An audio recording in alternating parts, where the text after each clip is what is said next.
اس کو تہس نہس کیا، اس کے ارمانوں کو بکھیر دیا، لیکن وہ اپنی کرچیاں کٹھی کر کے دوبارہ سے ایک اپنا شوق پورا کرنے کے لیے آگے بڑھ سکتا ہے۔ لیکن جتنی دفعہ بھی اس کے ناپاک عزائم اور قدم ہماری عرض پاک کی حرمت کی طرف آئیں گے، اتنی دفعہ وہ قدم بھی کاٹے جائیں گے اور وہ ہاتھ بھی توڑے جائیں گے۔ اور آپ نے دیکھا کہ ہم نے ثابت کیا، ہم نے کہا نہیں، مودی کا میڈیا دن رات پاکستان کے حوالے سے جھوٹا منفی پروپیگنڈا کرتا رہا، لیکن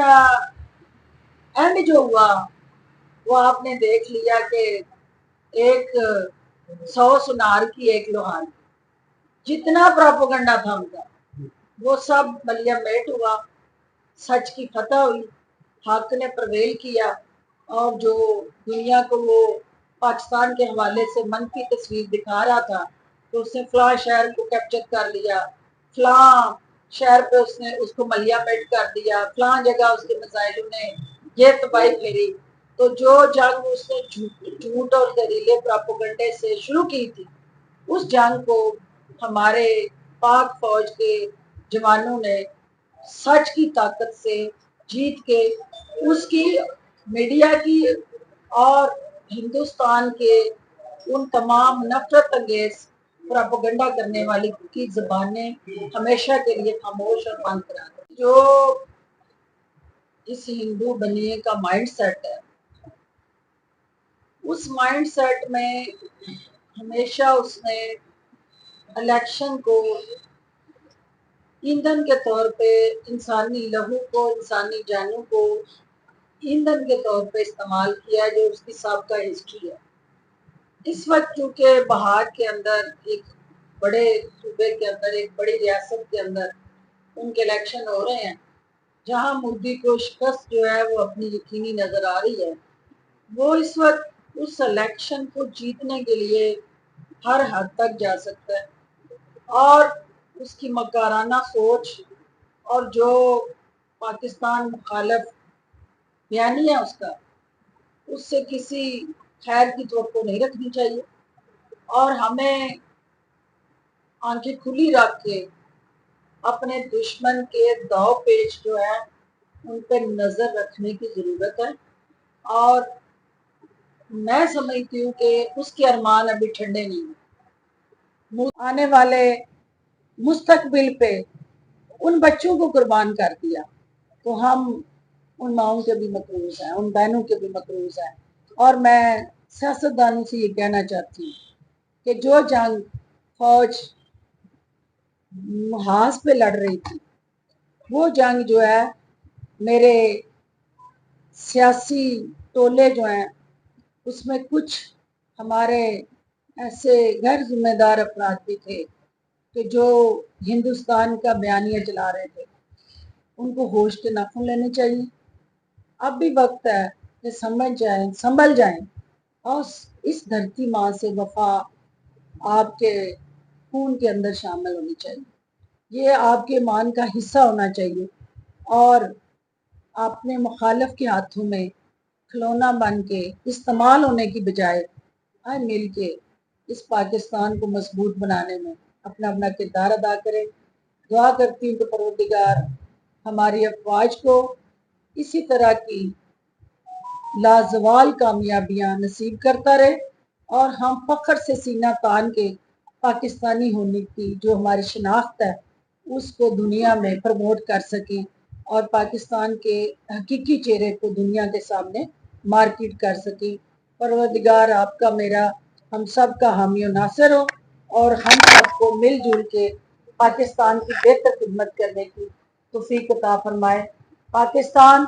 زندہ باد، افواج پاکستان آئندہ آباد۔ چاہتی ہوں کہ ہمارا میڈیا جس ذمہ دارانہ طریقے سے اس نے قومی مفادات کا تحفظ کیا، جس احسن طریقے سے انہوں نے قومی یکجہتی کو پروموٹ کیا، اور جس طرح سے جذبہ حب الوطنی سے انہوں نے دن رات اس نیگیٹو پرسیپشن اور پروپیگنڈے کا مقابلہ کر کے پاکستان کے ٹرو فیس کو پروموٹ کیا، میں میڈیا کو بھی خراج تحسین پیش کرتی ہوں، اور اپنے تمام سیاست کے اندر جو نفرت کے لاوے اگلنے والے افراد ہیں ان کو بھی یہ کہنا چاہتی ہوں کہ یہ ریاست ہے تو سیاست ہے، اس ریاست کو قائم رکھنے کے لیے سیاستدانوں کو اپنا رول ادا کرنا ہے۔ جب بارڈر پہ آپ کو دشمن للکارتا ہے تو پھر سیاستدانوں کے بچے اس بارڈر پہ لڑنے کے لیے نہیں جاتے، پھر سیاستدان اپنے بچوں کو ایئر کنڈیشن کمروں میں محفوظ رکھتے ہیں، پھر بارڈر کے اوپر پاک فوج کے وہ جوان جاتے ہیں، پھر وہ اپنی جان ہتھیلیوں پہ لے کے وہ شہین فضاؤں میں اڑتے ہیں، اور ان ماؤں کو میں بے شمار ایسے شہداء کو ملی ہوں، جانتی ہوں کہ جن کی ماؤں نے انہیں اپنی دعاؤں کے سائے میں رخصت کیا، اور یہ سوچ کے ساتھ کیا کہ شاید ان سے یہ آخری بات چیت ہو، لیکن ان قابل فخر ماؤں کے حوصلے کو سلام پیش کرتے ہیں جنہوں نے اپنے پھول جیسے بچے جو اس قوم کی حرمت پہ قربان ہوا ہے، اس کو کوئی شکست نہیں دے سکتا۔ تو آپ اپنے بازو آزما چکے ہیں، جتنی دفعہ آزمائیں گے اتنی دفعہ شکست ہوگی، اس سے زیادہ ذلت امیز شکست ہوگی، کیونکہ ابھی آپ نے صرف چند وہ ہمارے جو کارنامے ہیں ان کو دیکھا ہے، ابھی یہ اس فلم کا ایک ٹریلر دیکھا آپ نے، یہ پوری فلم ابھی باقی ہے، اور اگر مودی آپ کو شوق ہوا دوبارہ ہمیں للکارنے کا یا اس ایڈونچر میں جانے کا، تو یہ قوم جو ہے پاکستان کے ساتھ کھڑی ہو کے وہ پوری فلم جو ہے اس کو بھی آپ کو دکھانے کے لیے عزم رکھتی ہے، زیادہ مخالف کو کچلنے کی صلاحیت بھی رکھتے ہیں، اور پھر اس کے بعد ہم ایک ذمہ دار قوم ہے، اور ہمیں ہمسایوں کے ساتھ دوستانہ ماحول میں رہنے کا طریقہ بھی آتا ہے، اور ہم اس وصف سے بھی واقف ہیں، لیکن ہماری امن کا وصف ہمیں ورثے میں ملا ہے، لیکن فنی مہارت جو ہے یہ ہمارا اثاثہ ہے، اور جنگوں کے اندر دونوں طرح سے آپ نے ہمیں آزما لیا۔ ہم یہ چاہتے ہیں کہ پاکستان جو ہے وہ لا الہ الا اللہ محمد رسول اللہ صلی اللہ علیہ وآلہ وسلم کی بنیاد پہ قائم ہوا ہے۔